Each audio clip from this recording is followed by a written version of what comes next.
Hello, everyone. Tom Fox, back for another episode of Everything Compliance. The Everything Compliance gang is Matt Kelly, founder and editor of Radical Compliance, Mike Volkov, founder and CEO of the Volkov Law Group, Jonathan Armstrong, partner at Cordery Compliance in London, and Jay Rosen, Mr. Monitors with Affiliated Monitors.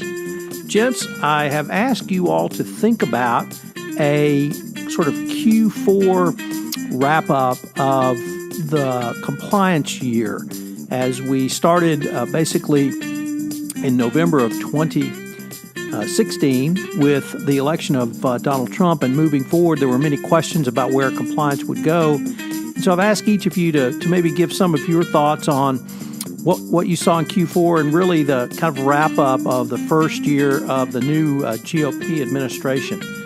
And Matt, what I really wanted to ask you is Jay Clayton who we thought he was? Is he someone different than we thought he was? And how has his elevation to the chair of the SEC changed or not changed the SEC's role in enforcement from your perspective? Yeah, I have been giving this a lot of thought, Tom, and I think probably the fairest, most honest answer is that for corporate ethics and compliance officers specifically, we don't really yet know what the true influence of Jay Clayton will be as head of the Securities and Exchange Commission. For some other people who might be listening who are more into the world of corporate governance or corporate audit, I can't necessarily say the same to them. There are already some groups out there who would probably be very unhappy with what Jay Clayton is doing compared to prior chairman in the Obama administration. There are probably some who are quite pleased. It is possible that Jay Clayton might also take more action in 2018 that compliance officers could be affected by quite a bit. But more than anything else, I think what has come about with Jay Clayton in the first year that he was running the Securities and Exchange Commission, first, remember, he had no government experience at all before he came in to run the commission. The only other SEC chairman in that type of predicament was the very first one, Joseph Kennedy, in 1934. So I think a lot of what Clayton had to do in the first year was first just get up to speed on how does the commission work, really, when you're in it? What is it that he wants to do, and how could he try to bring that about? While he was doing that, however, think about he took office in May of 2017. By August of 2017, we had news of that big cybersecurity breach at the SEC itself. Also, what happened shortly after that, towards the later part of 2017, is the rise of these initial coin offerings and cryptocurrencies. And, well, what are these things?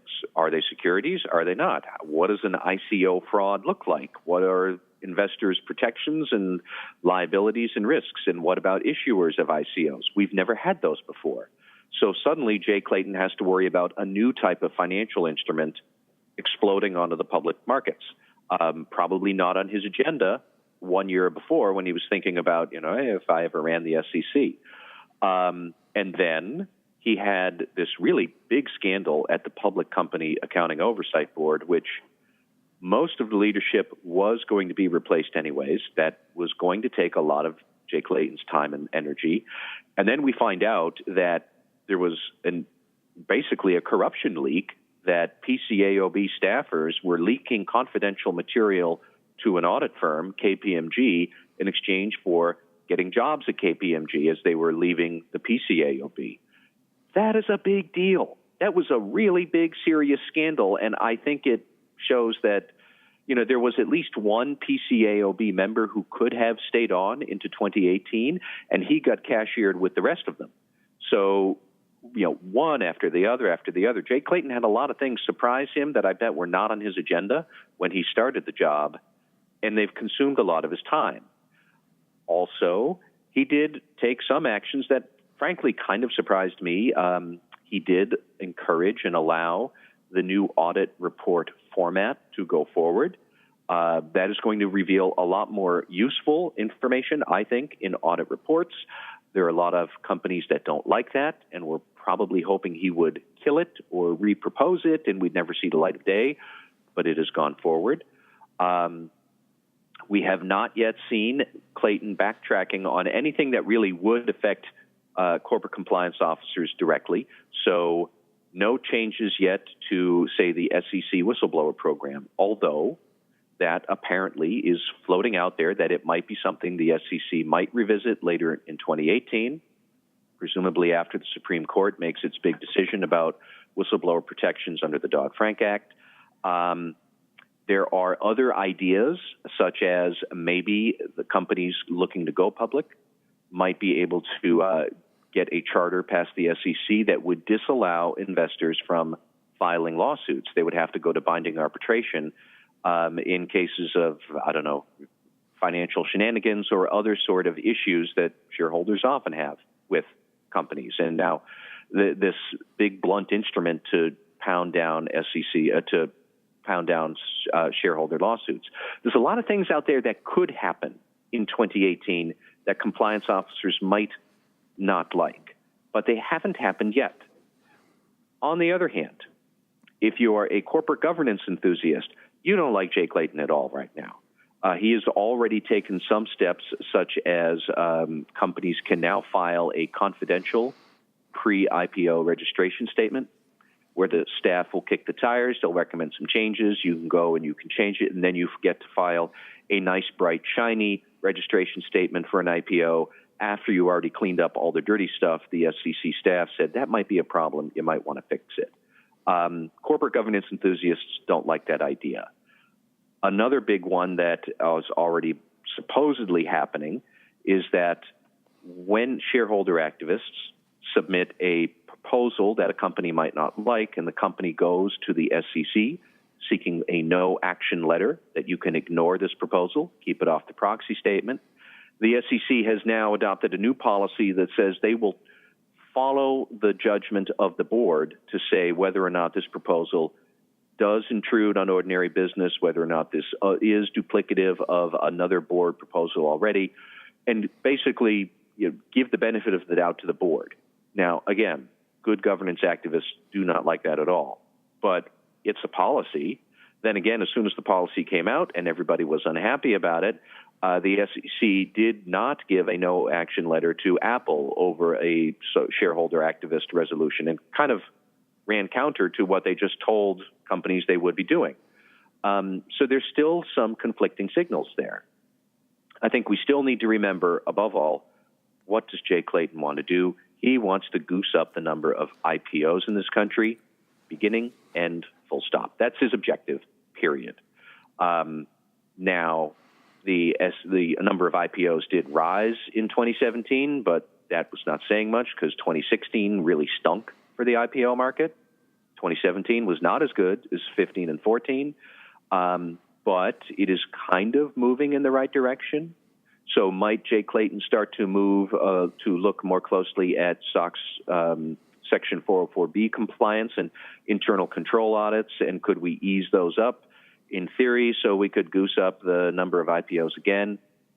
Yeah. Would that work? I don't think so. Would it affect corporate audit and compliance professionals worried about SOX compliance? Could affect you in a big way, yes. So there's still, you can't really give him a grade either way. And I wouldn't say an incomplete grade. I would say more like an inconclusive grade, because it's been one thing after another that has pulled Jay Clayton's attention away from what he really wants. We could even say right now, I'm sure this stock market volatility we've seen for the last week, this does him no favors either to keep his eye on the ball that he wants to keep his eye on. But hey, life is what happens to you while you're making other plans. And I think that's the point with Jay Clayton after 1 year in. That's what I see. And how's it going to affect corporate compliance officers in 2018? I don't know yet. We'll see. Matt, are there any upcoming announcements or anything that you could point us to which may give us a hint to filling in or fleshing in the colors around the inconclusiveness? I think that we should definitely look at whether Jay Clayton will allow or somehow formalize what they're telegraphing, that they will allow IPO registrations to go forward where the company includes a clause with mandatory arbitration rather than lawsuits. That's a big deal. That, I'm sure, would get challenged in court. That would fly in the face of years and years and years of SEC precedent. The last time somebody even remotely came close to floating this idea in 2012, that got shot down hard. So still, if he goes through with that idea, which Republicans would like to see, that would be a big thing. We should watch very closely how the Supreme Court rules in this whistleblower protection case that it should rule on by June. And if it somehow upends the definition of what whistleblower protections are, I think the SEC would have to revisit the whistleblower protection guidelines and the whistleblower bounty program, that we might see that happen later in this year.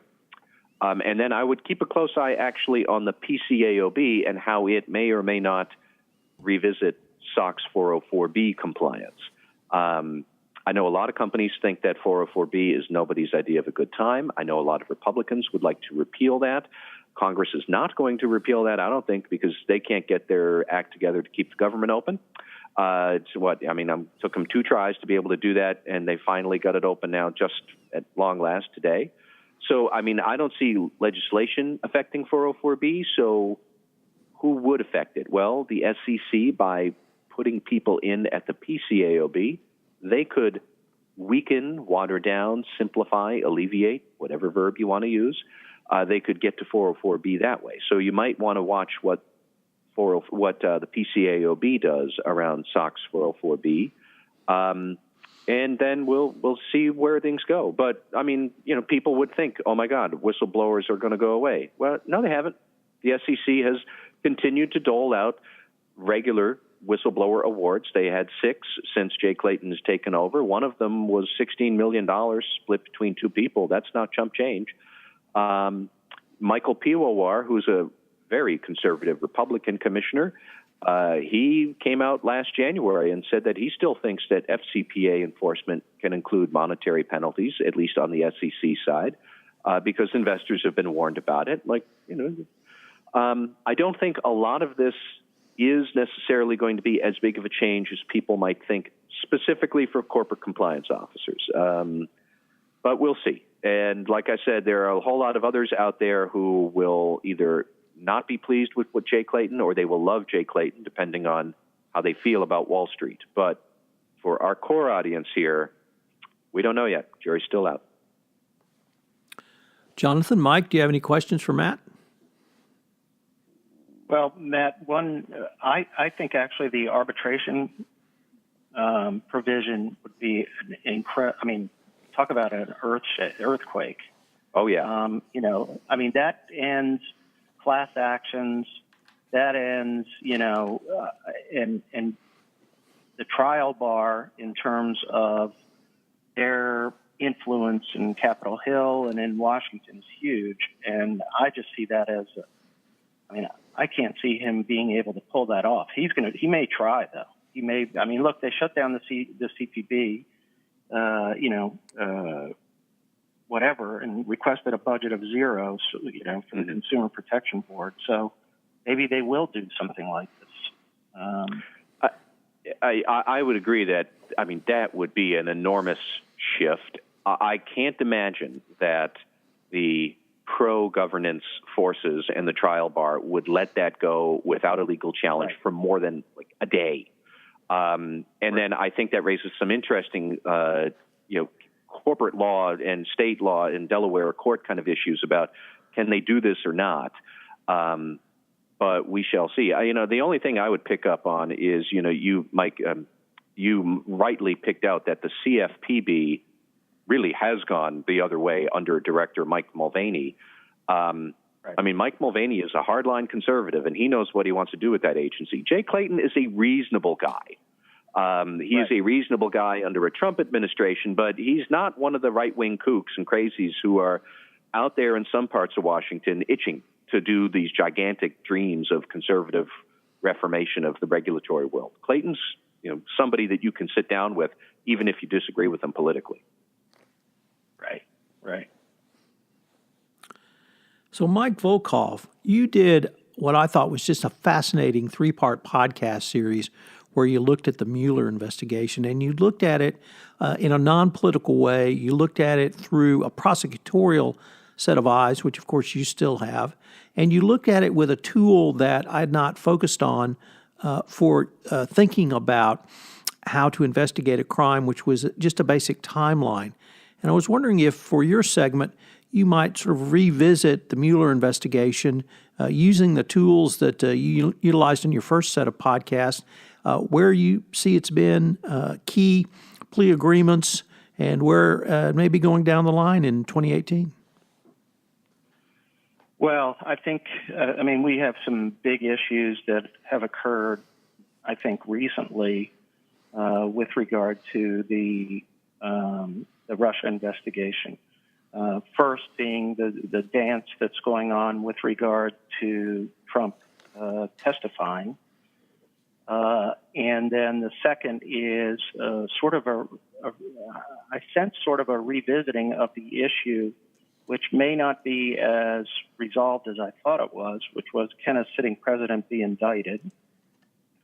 And then I see the third issue is sort of the shenanigans going on with the lawyers for Manafort's co-defendant, Mr. Gates, in terms of them trying to withdraw from the case and trying to figure out what's going on there. I have some thoughts on that. But aside from those three issues, what I think the other more important sort of trend right now is when the Mueller investigation started, it was divided into two parts.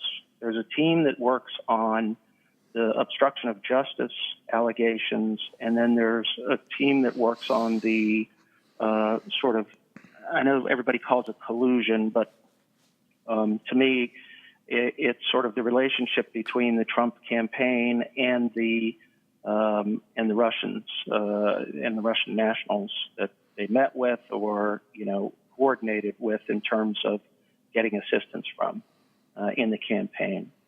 And what's interesting to me is to try to question why they're seeking Trump's testimony at this time. Does that mean that they're only going to get one bite at the apple? Does that mean that they've closed off the Russian coordination part and just focusing on obstruction, or are they going to ask them about both sets of issues? So that's important to me. But what I tried to do in the series was just to look at the facts, as we say, and try to deal with the facts. And we are, there's several sort of key ways to do that. One is what I used to do as a prosecutor, and when I do an internal investigation or anything like that, is to always build a chronology and fill in dates as you nail down certain dates. And then I find it to be a helpful way to sort of look at things. And to me, we can go back into the Michael Flynn time period and go through those dates. But Flynn is supposedly cooperating. And I do think that a lot of those issues are going to be, he's already discussed with them or acknowledged certain things. There is a question in my mind as to, I thought the Flynn plea agreement, for example, was very interesting because some people wondered, why did he get such a sweetheart deal? Is it because he had such good information to give the investigation? But, there was no question that it was a good deal given the potential allegations against him beyond just making false statements during his FBI interview. So, but the Flynn plea agreement, raises a lot of issues. But I thought what was kind of interesting was sort of the time period in January of 2017 into February and into March, leading up to the dates when Comey was fired. And when you look at those dates, it's really interesting to see how sort of this trended out. So, for example, let's start, if you want, look at the dates of when Flynn was actually interviewed in the White House by the FBI, which was January 24th, 2017, and he lied to the FBI during the interview. And I guess we know now that nobody supposedly knew he was being interviewed by the FBI or that he lied at that point in time. He didn't report it, obviously, to anybody. But 2 days later, Sally Yates informed Don McGahn that Flynn was not truthful with Vice President Pence and others based upon press reports concerning his conversations with the Russian ambassador. And at that point, McGahn supposedly briefed Trump and other senior officials about the information provided by Yates. That's January 26th. And that turns out to be kind of important because McGahn the next day asked Yates to come back, and he asked her questions about why did it matter to the Justice Department if Flynn lied, what criminal statutes did he violate, Flynn supposedly, and would taking action against Flynn immediately interfere with the FBI investigation. And McGahn supposedly asked to see the underlying evidence collected in Flynn's interview. So Yates told him supposedly that Flynn was compromised and susceptible to extortion, and although she can't tell the White House how to handle it, it was a serious matter. So McGahn was supposed to go over that weekend to the Justice Department to a secure SCIF, they're called SCIF location, and look at the evidence. Unfortunately, we don't know if that occurred, or we don't whether he did or whether he didn't. But notice the date. That date is January 27th. That's the same date that Trump invited Comey to the White House for the one-on-one loyalty dinner and asked Comey if he wanted to stay on as the FBI director. Well, how did that happen? And what did Trump know? Why did he reach out to Comey on the same day that McGahn is hearing about this FBI investigation and wants to go look at the evidence? 3 days later is when Yates invited McGahn, to the FBI to review the evidence. But Trump fired Yates for failing to enforce the travel ban from the Justice Department. And it's unclear if McGahn actually did go look at the evidence. So then on February 10th, Trump tells reporters on Air Force One that he's going to look into reports concerning Flynn misleading administration officials about his contacts with Kislyak. And he says, I don't know about that. I haven't seen it, in quotes. There's no way that's a truthful remark on February 10th when you consider that Trump invited Comey to the White House the same day he's finding out about this FBI investigation and asking for loyalty. That's what I think Mueller is really focused on in terms of that. And then I would say that what comes up later is Trump calls Comey even one time in March just to chit-chat, okay, literally just to chit-chat. But on February 14th, 2 weeks before that, that's the famous time when Trump asked Comey to stay behind at the end of the Oval Office meeting for the private discussion. This was the day after Flynn had resigned.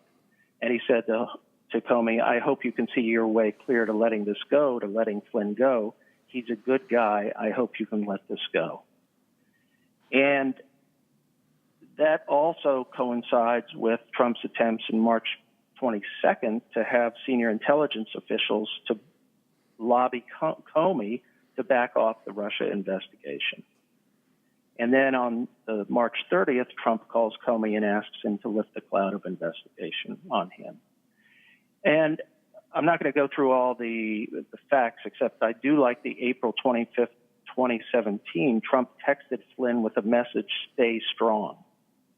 And I know from prosecution of gangs and prosecution of criminals that words like that, when somebody's under investigation or charged, we would normally obviously introduce it to establish a conspiracy, but also allege that as ways to interfere with the criminal prosecution and obstruct justice. So, all of these sort of rang true with me. Then on May 3rd, Comey testifies before the Senate Judiciary Committee, confirms the Russia investigation, And then over the famous weekend, the rainy weekend, when Trump then decides to fire Comey, and he fires Comey the next week. And I'm not going to go through his post-firing statements because everybody knows those about what he said to the Russians and then what he said to Lester Holt. But to me, these are the facts that and I'm going to tell you, my prediction is there's so much more evidence to fill this in terms of documents, in terms of other people, McGahn and others in the White House to fill all of this in, let alone getting to, the famous press release that he supposedly was involved in. But these are important issues to me, and it's really interesting I like hearing all the pundits on TV talk about this, and they put on former prosecutors. And the guy I like is actually on MSNBC, and Ackerman, who basically was a Watergate prosecutor. And he has described the potential conspiracy here very easily. And the obstruction of justice, he says, is a lay-down case. And I sort of subscribe to a lot of what he says. Now, I'm not looking at this through political angles and how they may be able to subvert this politically, but at least from a factual standpoint, it raises a lot of questions in my mind in terms of what's going on. But anyways, those are my thoughts, and I actually think that will continue for this year to be the biggest issue in terms of criminal justice and enforcement. I think it's going to get more interesting rather than less interesting. And I think the fact that Mueller's quiet right now and has been for a while, we have no idea what other deals he may be trying to work out or what investigation steps are being taken. But knowing him, that I know him quite well, and I know a lot of the prosecutors, these are people who are going to look under every stone and dot every I and cross every T because they know they have to. So. But those are my thoughts. That may have been a little long, and I apologize for that, but I just sort of wanted to put the context out there for everybody. Mike, let me just start off with some questions on the 3 points that you started with. Trump testifying, can a president be indicted, and then the actions by Defendant Gates, I guess now former lawyers, in their noisy withdrawal. What do you see on those 3 points? Well, Trump testifying, I think he will have to testify, and he will eventually. If they want to have him, Mueller will ultimately, if he has to, but he will threaten giving him a subpoena. And Trump will definitely testify. They're just fighting over the ground rules. They're going to try to limit the time. They're going to, what you won't see is the way Bill Clinton was interviewed on videotape without lawyers. And I don't think that these lawyers will allow Trump to be in there on his own, even though he wants to be. Trump supposedly says he can, handle it. And I don't think they know how dangerous it would be for him to talk, and they know that how many inconsistent statements that exist out there right now and how many statements that Trump would have difficulty dealing with. So they're trying, it's a strategy to basically try to limit his being called as a witness, because he clearly is he's clearly a subject of the investigation, and a subject means a person who conduct is under investigation. And the other thing that is interesting to me is obviously he can't take the fifth because politically that just would not fly. So he's going to testify. The question is how much time. Mueller will not do the questioning. He will have somebody like Weissman or two or three people who do the questioning. He will not do it himself. He'll be present for it, and that's about it. On the indictment of a president, there's an OLC, Office of Legal Counsel, opinion that was reached in the Watergate era, which concluded that a president sitting president could not be indicted. People who are familiar with that opinion have said that it's not as persuasive as everybody thinks, and thinks that the issue could be revisited. Do I see Rosenstein doing that? No. Mueller's people, I could see them looking at it, and they have enlisted probably the best legal mind, a guy by the name of Michael Dreeben, who is from the solicitor's office and handles almost all the important criminal appeals. And if necessary, I think if they want to look at that, he would have to be involved. But it would be a big issue. But there's more sort of people clamoring. I just saw Eric Holder on TV clamoring for, in his view, he said that a president can be indicted. He had read the OLC opinion and doesn't find it persuasive. And he thought that there was some real gaps in the analysis. So that's an interesting issue, and I think we should keep monitoring that. Gates' lawyer's withdrawal is interesting because coming in as a guy I know, Tom Green, who is a very well-known white-collar defense lawyer, and I think that Green, I don't know what we know from the lawyers filing with the court, and they had a hearing under seal, that there are supposedly irreconcilable differences. And I don't know what those may be. It may be that his team is saying, you can't beat this case, you better choose to cooperate, and he doesn't want to do that. I think there may just be a trust issue among the lawyers and Gates, and he just doesn't feel like he has the right lawyers. I think Green is a guy who would probably push him to cooperate and get him. So I think Green coming in will be good for the government because I think he'll get Gates to flip. And I think Gates could be an important witness, particularly on campaign activities.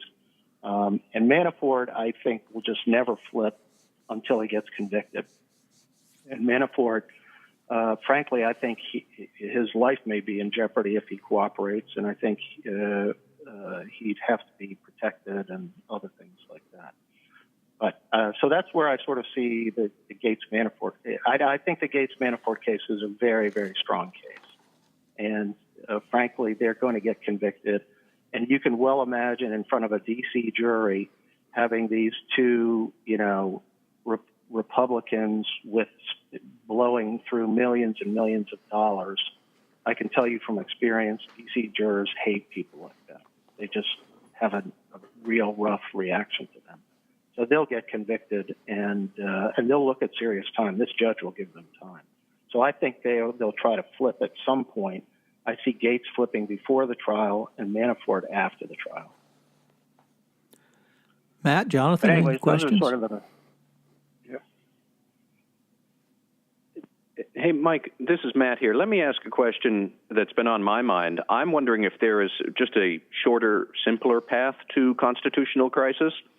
Is it possible that Mueller could wind up investigating money laundering from the Trump organization before Trump really was colluding with Russia or not, or running for president or not? But if he finds evidence of money laundering at the Trump organization, could that then become something that Trump faces problems with, and possibly even Mueller just gives that whole case over to maybe Eric Schneiderman, the state attorney general of New York, says, you want to indict? Have at it. Or, even crazier, the Trump organization's bank is Deutsche Bank. If there was money laundering, could possibly that evidence be handed over to Berlin, which would have no obstacle to indicting a foreign leader if it wanted to do so. But, that's a crime, totally separate from the collusion and whatnot. So would that be something that Mueller could investigate if he stumbled into it, which I would bet my house that he stumbled into that. But that's what's on my mind. I think he's already stumbled into it, to be honest with you. The fact that it doesn't take much to, when you subpoena the Deutsche Bank and get the records, and you've got some really strong money. And Andrew Weissman is not a money laundering investigator. There's a woman on the staff who is. And she, trust me, this is not a hard case either in terms of the money laundering of the Trump organization. Now, Mueller can't, he's going to be careful in terms of his scope of authority because he would have to expand his scope to include that. And Rosenstein, who's, on the sort of hit list right now, is not going to be willing to take chances on that. Could it get referred over to somebody else? I don't know. Within the Justice Department, I would see there would be some issues with that if you sent it to the money laundering section or to the U.S. Attorney's Office. The Schneiderman idea is, frankly, I think the most realistic in that sense. I don't think they would send it to Germany, but they'd certainly give it to Schneiderman. And, who could indict a sitting president as a state attorney general, right? Yeah, exactly. Yeah. And so I don't think you run into that issue. I don't think they'll give it to the foreigners, but it depends. But whatever happens with that, I think will happen at the end. In other words, when they're done, and what's going to happen here is that by the end of 2018, they're going to give a report. Let's say they conclude they can't indict Trump. They're going to give a report to Rosenstein and say this should go to Congress, to the House Judiciary Committee, and referred to them. And it'll be, kind of like the Ken Starr report with all the evidence, all the, analysis and everything that they found, and it'll go up there. I think at that point is when you'll see them make referrals of other information that they may have uncovered. And that will be the interesting issue. But, there's a long way to go in this, and we don't know what will happen by that time in terms of, Rosenstein and who's there and who's not, and how the oversight of Mueller is going. I mean, I think, frankly, Mueller could make an argument. I mean, if you look at the Whitewater investigation, look how that happened. I mean, expanded. You want to talk about expanding scope, but that was when they had, the 3-judge panel at that point in time. So I don't think that's likely to happen given the politics, but at the end, I think you raise a really good issue. All right. And remember, Matt, Steve Bannon said it's all about money laundering. So. Yes. This is my last point on it. When news leaked that they had subpoenaed the Deutsche Bank records, that's when Donald Trump went really nuts on Twitter for a while, talking about firing Mueller or Rosenstein or who knows who and all the conspiracy. Like, that was the trigger. And you're right. Keep coming back to that. Yes. Yeah. Good point. So we'll see. So thanks, Mike. It'll be an interesting year, that's for sure, on that. Well, thanks, Mike. Jonathan Armstrong. The question I wanted to ask you was, of course, sitting across the pond in England, where you largely office and live now, although I understand you've become quite the world traveler. Nevertheless, in the past, certainly Q4, but really over the past year, from your perspective, has anything really changed for the compliance practitioner under the new GOP administration? Has it been a year of consolidation, clarification, or something different? Well, so what's your perspective on where we are in now February 2018?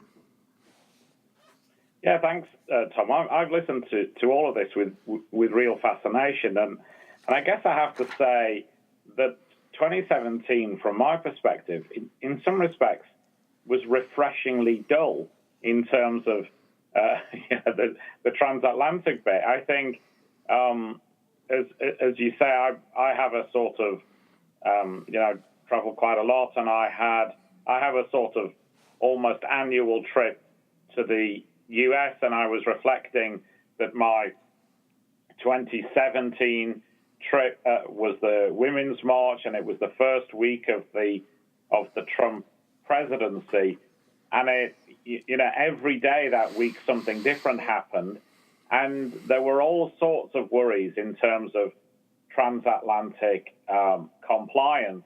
And I have to say that largely, against that background, nothing much has happened. We talked about, for example, would prosecutors in the EU try and bypass a Trump administration because they wouldn't really know what their attitude was to bribery.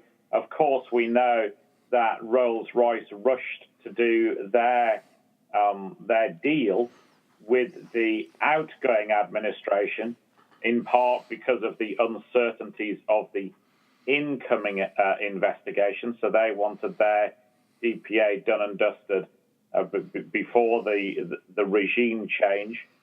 But in terms of FCPA and bribery, I'm not sure it's made that much difference on the international front, and we've had discussions over the last year or so why that might be the case. We of course had worries about Privacy Shield, and there was the annual review of Privacy Shield. It was annual but not annual because it was postponed, but largely nothing happened there either. I think the Trump administration would have had to be much worse for something dramatic to happen with the commission, but I guess they didn't annoy enough people in other areas like regulators or people in European Parliament. There's obviously been some criticism of some of the things that the administration have done, but they've not proved fatal to Privacy Shield.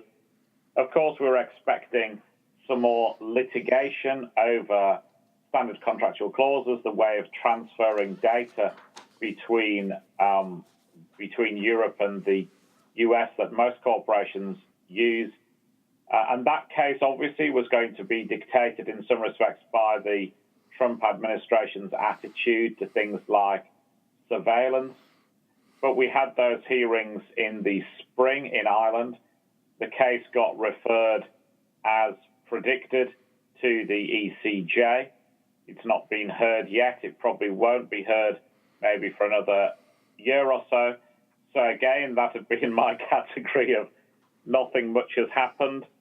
And I guess the other big area that a lot of people were worried about was areas like immigration. So that first week when I was in the US, you'll remember that airports were sealed off practically. New York taxi drivers had driven a ring around them in part to protest about the travel ban and detention at airports, etc., etc. But again, almost nothing much happened on that either. I think that anecdotally, at least, I can tell you that acting for a lot of technology businesses who are US-owned but have significant presences in London, I know that some of them moved headcount increases that were planned for the US. They moved those headcount increases to the UK. So, for example, those corporations that rely on a lot of Indian-born developers, some of those development teams were located in the UK rather than in the US. I'm not sure whether that's unraveled itself and whether those guys that were hired for California positions are now in California rather than in a holding pattern in London. But again, my sense is that not too much happened there either. So, as I say, I know it doesn't make for a great podcast topic in some respects, Tom, but I think the fireworks proved to be a guy with coloured matches rather than the sound and light display that we thought we were going to get. So, Jonathan, the year past really led to, or as you've articulated, was refreshingly dull. Has that enabled your clients and the compliance practitioners that you've worked with and those you interact with in the United Kingdom to really think about how they can move their compliance programs forward if they're not worried about a dramatic change in either the regulatory or enforcement landscape? I think the honest answer is that almost every compliance professional I speak to is focused on GDPR instead. So they're looking, obviously, whatever we are, just over 100 days away from go live. My sense is that the second week in January was the week that most people thought this is now imminent and I have to do something about it. So certainly from my perception, most compliance professionals are almost wholly focused on GDPR. I was with a client yesterday, for example, where they pulled 35 people from all over the organization, from North America, from across Europe, and that was their focus. And the leaders of that team have said this will remain our focus now until May, absent, of course, bribery or corruption getting in the way. So, unfortunately, I don't think that is the case, Tom. I don't think many people, from my experience, are using that time of peace for strategic planning. They've just moved to concentrating on spinning a different plate. And the certainly GDPR has been on the forefront of your mind and many others, both in the United Kingdom, in the European Union, and here in the United States. But to the larger issue of EU regulation, one of the things that I think many people were concerned about that you touched on was whether other regulators would step in to either sidestep a Trump administration or if there was a vacuum in regulatory enforcement to step in and take the place of a United States-led anti-corruption, anti-bribery enforcement regime. Do you see any evidence of regulators from other countries having to step in, or do you see once again, from your perspective, that U.S. regulators have really just moved forward in a standard way? I think there are small pieces of evidence that maybe aren't a complete story, but at least would be, ripples on the pond that might suggest some sort of movement. To give you just one, for example, the SFO has an ad on the front page of its website now asking for or trying to recruit 2 principal investigative lawyers to work on oil and gas cases. So that would suggest to me that they, whilst ever they're not, I don't think they're permanent positions from memory, but that would suggest that there's enough of a workload in that area to be recruiting people at a fairly senior level with a sector specialism. That obviously suggests to me that there's quite a lot going on in oil and gas that the SFO are interested in to dedicate resource to that. So that might be a sign.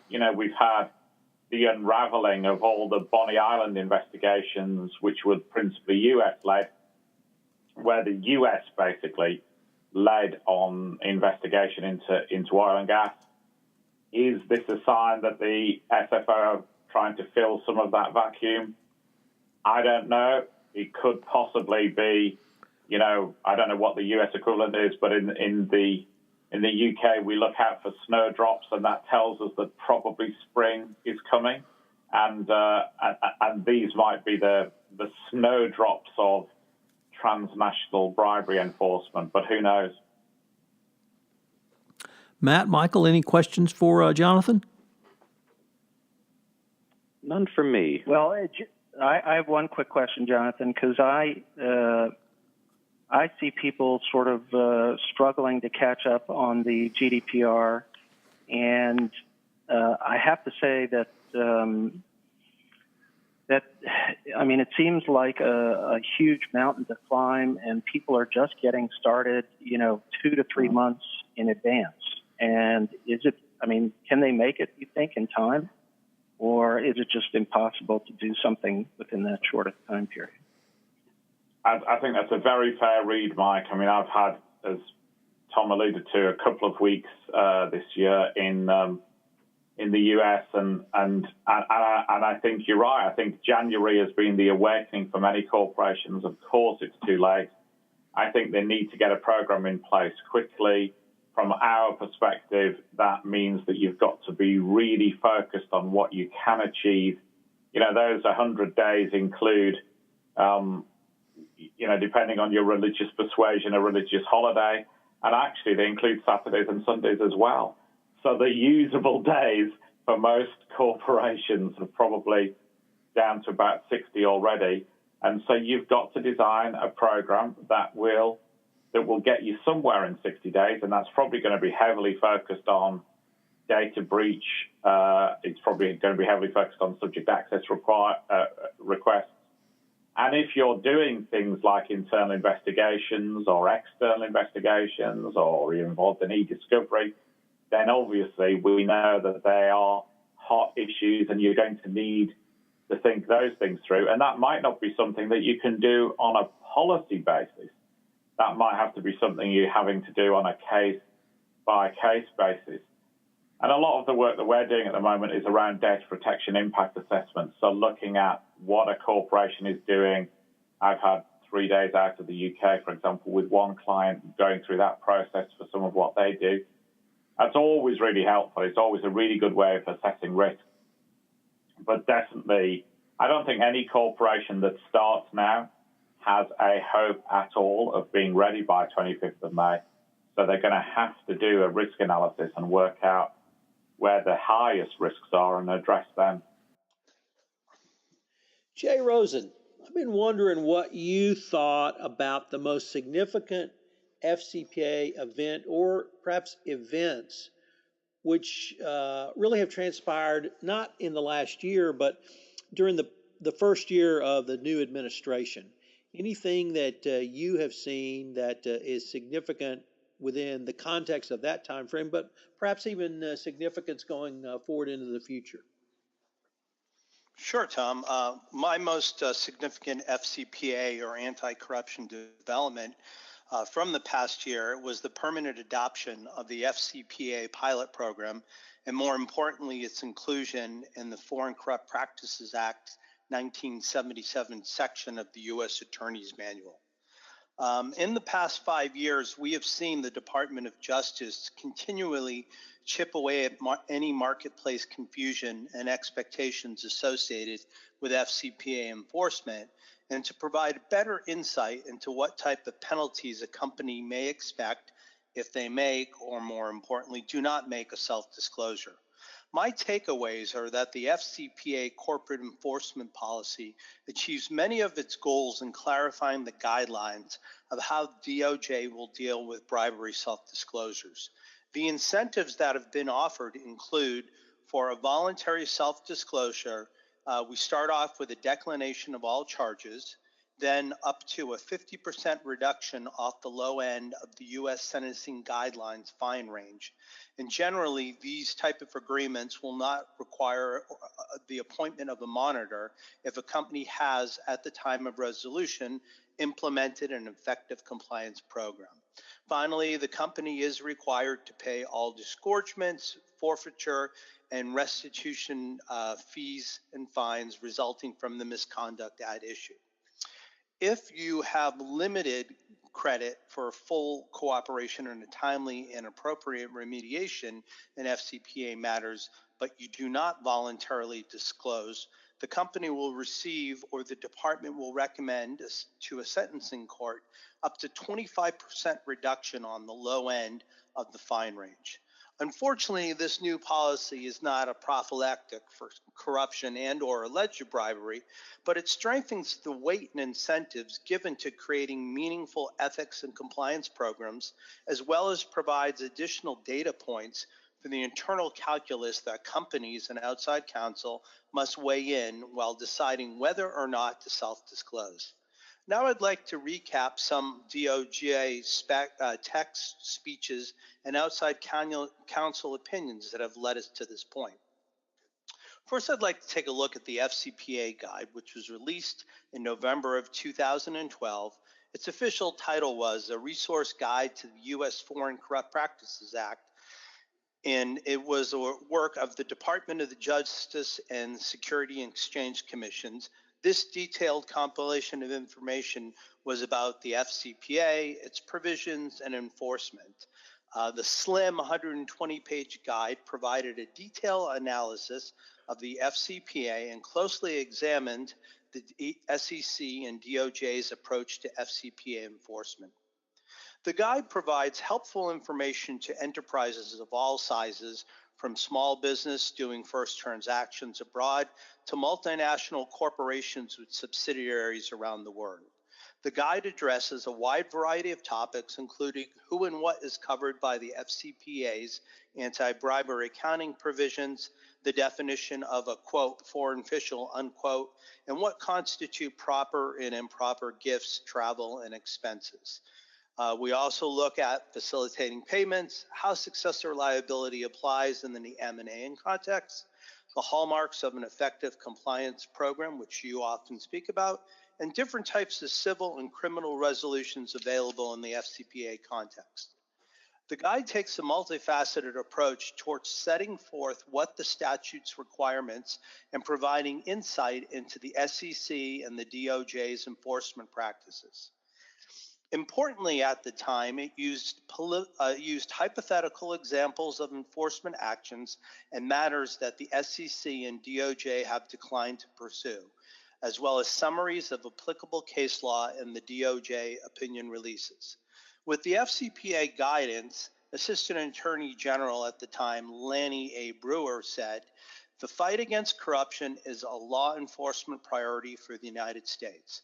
Our FCPA enforcement is critical protecting the integrity of markets for Americans doing business abroad, and we will continue to make clear that bribing foreign officials is not an acceptable shortcut." The guide is an important illustration of our transparency and a useful reference for companies and individuals who wish to act responsibly and in compliance with the law. If this sounds kind of familiar, this is the same type of language that Attorney General Jeff Sessions used last year at the ECI conference in his first public statements on whether or not the Trump administration would support enforcement of the FCPA. Now I'll fast forward to April 5th of 2016 as the DOJ Criminal Division launched the new, at the time, FCPA pilot program, which provides guidance to prosecutors for corporate resolutions in FCPA cases, and which was designed to motivate companies to voluntarily self-disclose FCP-related misconduct. At the release of the program, Assistant Attorney General Leslie Caldwell of the Justice Department Criminal Division said, "One of her priorities in the Criminal Division has been to ensure that we have a robust and transparent," that word comes up again, "enforcement program targeting violations of the FCPA. Bribery of foreign officials harms those who play by the rules, siphons away money from communities, and undermines the law." She continued, "Transparency in corporate FCPA charging decisions is important for several reasons. First, transparency enables the public to understand why particular results are reached in particular FCPA cases, and helps to reduce any perception that enforcement decisions may be unreasoned, inconsistent.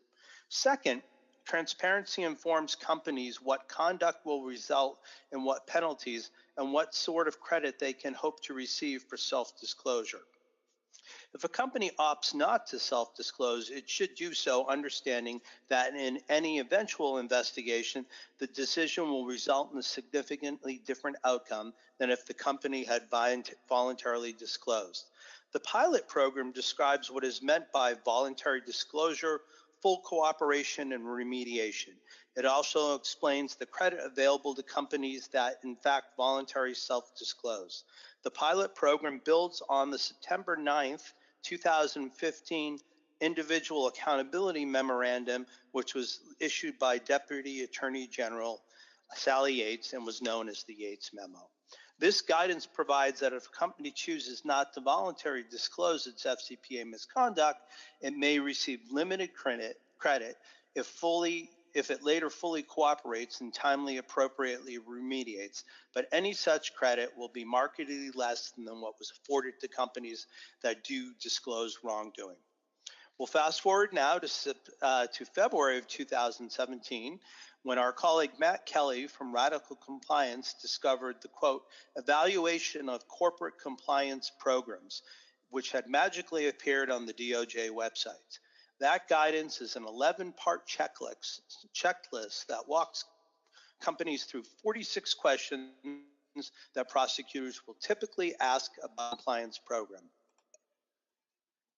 The 46 questions are grouped into 11 categories, and those categories range from remediation of underlying misconduct to the role of senior and middle management to the autonomy of compliance function to training to risk assessment and more. Compliance officers can use this guidance to inform the program they want to build. The evaluation covers specific tangible points, program's management and function that a corporate compliance officer can understand. Being able to answer all these questions certainly won't hurt a company if they need to appear in front of the DOJ. Now we'll take a look at evaluating FCPA program trends, the data, and what we typically like to call scoreboard. And I'd like to give kudos again to all my Eagles fans in Philadelphia because they've got the scoreboard from the Super Bowl. We're going to borrow these insights from Ropes and Gray's Ryan Rolfson and Sarah Kimmer. In their article, they discuss patterns and key takeaways. The DOJ resolved 18 FCPA matters over the last 12 months, a significant increase to the 7 resolutions from the prior 12-month period. While the pilot program continued into its second year, its future was by no means set in stone. Instead, the DOJ would continue to evaluate the pilot program's utility and efficacy to determine whether or not to extend it and what revisions, if any, should be made.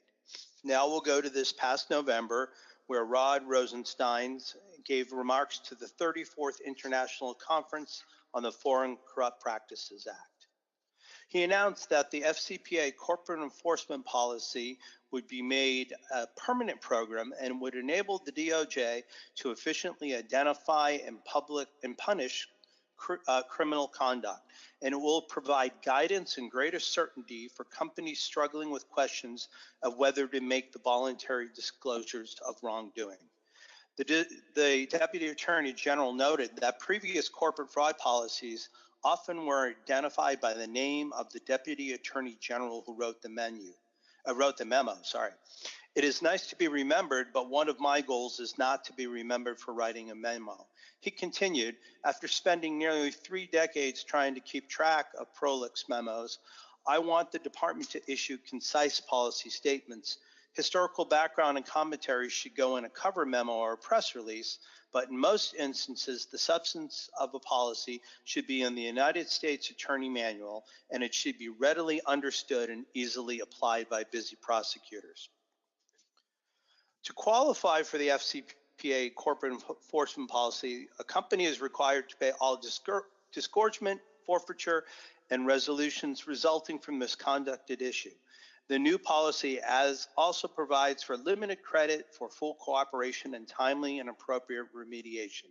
If a company did not voluntarily disclose its misconduct to the DOJ, but later fully cooperated in a timely and appropriate manner, as we said earlier, they will recommend a sentencing court to give up to a 25% reduction on the low end of the USSG fine range.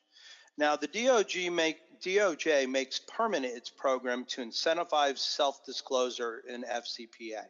Let's close with a takeaway from Holland & Knight's Timothy Belevitz, who said, while the decision whether to disclose and cooperate may not be easy, this now permanent policy at least serves to help clarify what is expected and how compliance with the requirements will affect the ultimate resolution of the matter. It will help companies faced with FCPA issues and their counsel make a more informed decision about whether to pick up the phone or sit tight and hope the government never notices. So in retrospect, from my opinion, making the corporate enforcement policy no longer a pilot program, but making it part of the approach that the United States government takes to FCPA adds a lot more clarity and surety to the business community and gives them some more insight and transparency in how they should proceed if they have any issues within the company that may need to be self-disclosed. Does anyone have any questions for Jay? Well, Jay, I've got a couple of questions. I guess first of all, on a very macro level, um, I found it interesting you selected a policy initiative as your most significant event. Kind of any thoughts as to where you might see the Department of Justice going in terms of more aggressive enforcement, more collaborative work with companies just to help stop bribery and corruption through the new enforcement policy, or perhaps something else? I think that's a great question, Tom. I'll kind of look at it a couple different ways.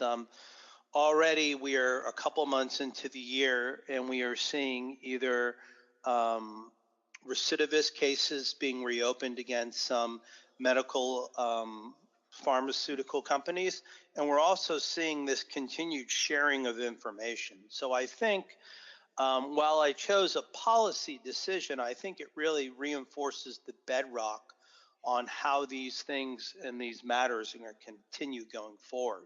So I think the trend is that like we've seen on Petrobras and Odebrecht and many of these global matters, that there will be continued cooperation among the regulators.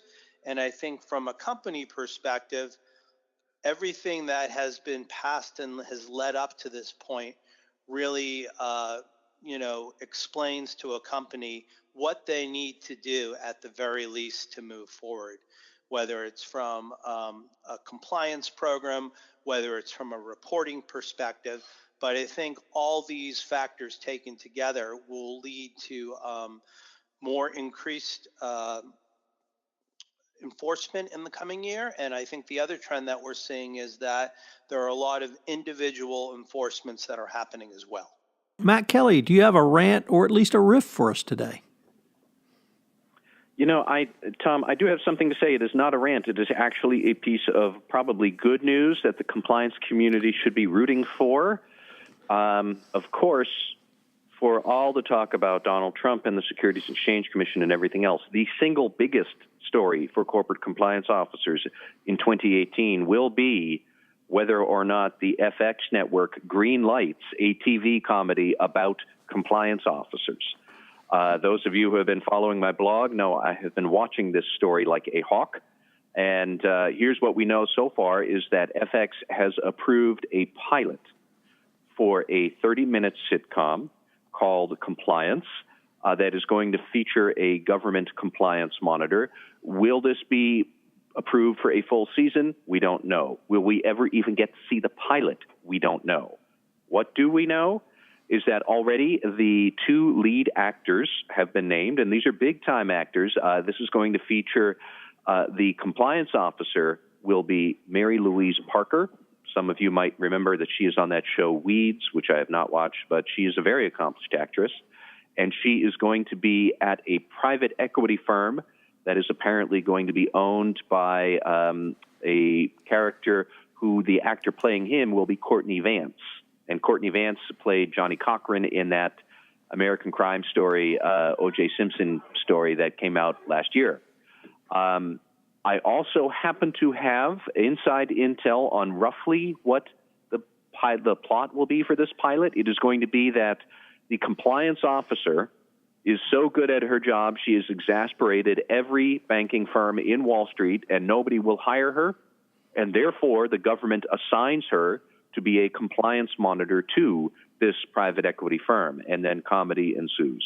Like I said, I have no idea if we're ever going to get to watch it, but I do know that they are moving forward with a very serious treatment of the pilot. These are big-time producers behind it, big-time actors doing it, so we can all keep our fingers crossed that maybe, finally, corporate compliance will get its public credit and turn under the sun, where everybody realizes just how bizarre and strange and funny this profession really is. So let's hope we get to see that sometime this year or 2019. Let's hope it has a longer shelf life than the paper chase did on television. Jonathan Armstrong, you've been traveling, and I think you're going to have us a travel-related rant. Yeah, it is a travel-related rant, and I'm sorry to have the ramblings of somebody who's been away from home for too long. But Hudson News I'm sure Hudson News are very fine people. I once sat on a plane next to Kate Hudson. She was pleasant. I don't know whether she's connected with them. But it seems that every airport I go in at the moment has a Hudson News store. I saw on the internet that they're now present in 87 airports, and they basically seem to dominate the market for stuff that you might need to take on the plane with you. I'm not referring to baseball caps, but little things like, to give you one example, Tom, highlighter pens. If your highlighter pen runs out of ink, I don't know whether you're the same as I do, but my sort of 7 or 8 hours on a plane across the Atlantic is almost the only time I get to sit and read documents that aren't sensitive but require some strategic thinking. And maybe it's just a compliance person thing, maybe it's just a lawyer thing, but I need a highlighter pen to look at that sort of stuff. And Hudson News seem to have a policy decision of not selling highlighter pens. And yet the only stationary outlet, unless I want a Mont Blanc highlighter pen, is them in the airport. So I guess it's a rant / also a plea, and also a shout out to Singapore Airlines, because when I mentioned this once to a stewardess to say, did she know another outlet at an airport, a very kind Singapore Airlines stewardess sympathized with me, then came back with her own pencil case and said I was to help myself to any pens I wanted, and I could take them with me if I wanted as well. So I guess my opposite ends of the scale are maybe not understanding what their customers need from Hudson's News versus understanding exactly what their customer means from Singapore Airlines. Well said. Mike Volkov, you been able to think of something that's under your skin, or are you still in blissful state from your meditations today? I'm in blissful state. I'm looking forward to a great year, and I can just imagine the compliance officer comedy. I think we all could come up with funny scenarios for that one. Jay Rosen, do you have a rant for us? I certainly do. I wish I could say that I was disappointed that my New England Patriots lost Super Bowl 52 to the Philadelphia Eagles. But when you ring up over 500 yards of offense as a 40-year quarterback, do not punt the ball once, and lose the game 41-33, there really is only one place to lay the blame. And that would be new Detroit Lion coach Matt Patricia and Bill Belichick's bend but don't break defense. Sure, special teams had a missed extra point dunk off the upright, as well as a field goal attempt that never quite got going after a muff placement. But even adding those 4 points and playing what if, the Patriots are still down 41-37 and don't leave themselves enough time to score. For a team that prides itself on situational football, it is surely unexpected that they would lose Super Bowl 52 this way. Another Belichick pearl of wisdom is that most games come down to a handful of plays. Unfortunately, New England did not situationally execute what would have led to a 6th Patriots World Championship in the last 17 years. Well, at least Josh McDaniel followed the steps of his mentor, the hoodie Obi-Wan Belichick, and decided to leave the Colts at the offer by declining to be the HC of the TIC. Out. Ouch.